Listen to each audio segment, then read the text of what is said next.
What's going on, guys? Thank you to HASfit for having us on your channel. We're Colossus Fitness, and today we're going to show you how to squat heavy.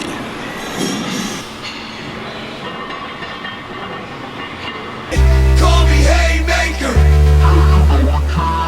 Always going big.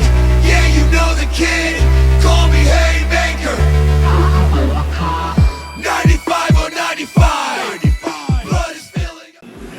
Alright guys, thank you for checking out our channel, or our video on HASfit's channel rather. If you guys like it, please be sure to subscribe. Alright, so the first tip to lifting heavy is to establish consistency.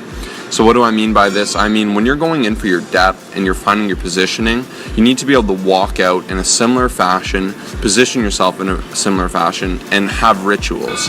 For me, I like walking in, I go right hand, left hand, shake it a bit, come right under, pin, 2 steps under, and then I take 3 steps out. Then you'll see I'm in position, I get my head up, my big breath, I come down, and I pop out. So this is something that's very small but will yield big results for you guys in your heavy lifting training. Tip number 2, we're coming at you with warm up and don't go in cold. So at the end of this video, I'm like, it may look stupid, but it works. If you guys do not feel warmed up and all of your muscles are very cold and they're not ready to go, you're going to be a lot weaker and way more prone to injury. So make sure you're warming up those hip flexors, everything. Just warm up your glutes, get good engagement before you even attempt a PR.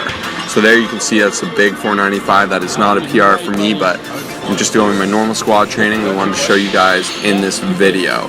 So even for your light lifting, great tip is to do every set like it's your heaviest set. You want to be popping out, but here we're doing our pause sets. Now within the pause set, you can see I'm still not taking it like a joke. I'm being comfortable and I'm being sure. So what I mean by that is I know when I'm going down that I'm going to be in my position, I'm going to hold it, keep my breath, I'm not doubting myself, I'm envisioning myself hitting the lift before I even begin the lift.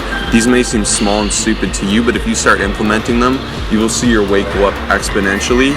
These are things you can do outside of just normal stereotypical training, pushing yourself to lift heavier. There is a huge mental aspect that is often neglected and disregarded by too many lifters, and this is what will take you from an intermediate lifter to an advanced lifter overnight. But these are things you need to be practicing day in, day out on all of your lifts. Get it. All right, Josh, thank you for those awesome tips on the back squat. Now I'm going to talk to you guys about the front squat, teach you the in and outs and what I've learned through doing a lot of front squats in my past years. So I've been practicing very hard on trying to perfect this exercise, on keeping my elbows up, on doing proper form and the most amount of weight safely. So with that being said, my number 1 tip is to get into proper position right from the get-go. So a lot of people you'll see will begin a front squat by having their elbows pointed downwards. They won't have the bar properly rested on their shoulders, and by doing that, it's going to throw you off and you are going to be performing the exercise incorrectly throughout the movement without even doing a rep. So number 2 is going to be to keep a proud chest and keep your elbows up. I can't stress how important it is to keep your elbows up, because a lot of people, especially on the last rep, they'll have their elbows turned downwards, which will cause the weight to start to drop.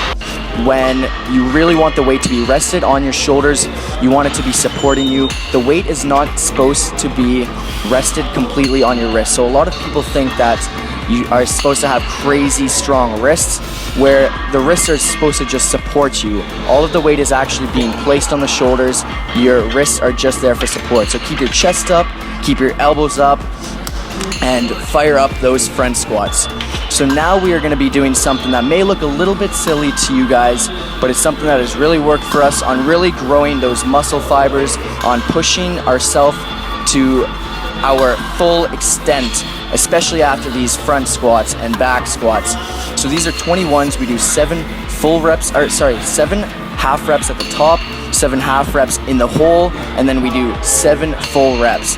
So I want you guys to try this out after doing your sets of front squats, your back squats, or your pause reps down in the hole, and tell me how you know, insanely tough this is. It's really mentally challenging, but it's awesome for you guys to grow your quads. Thank you so much for having us on the channel, HASfit. We will see you guys on our channel when you should subscribe. Peace. Important thing you guys have to remember is coming to the gym, you come in to work out, you come in to do what you think is going to benefit you. Don't care what others think. We're out here doing a few half squats, then some full squats, but we're doing what's going to benefit us, and we don't really care what other people think.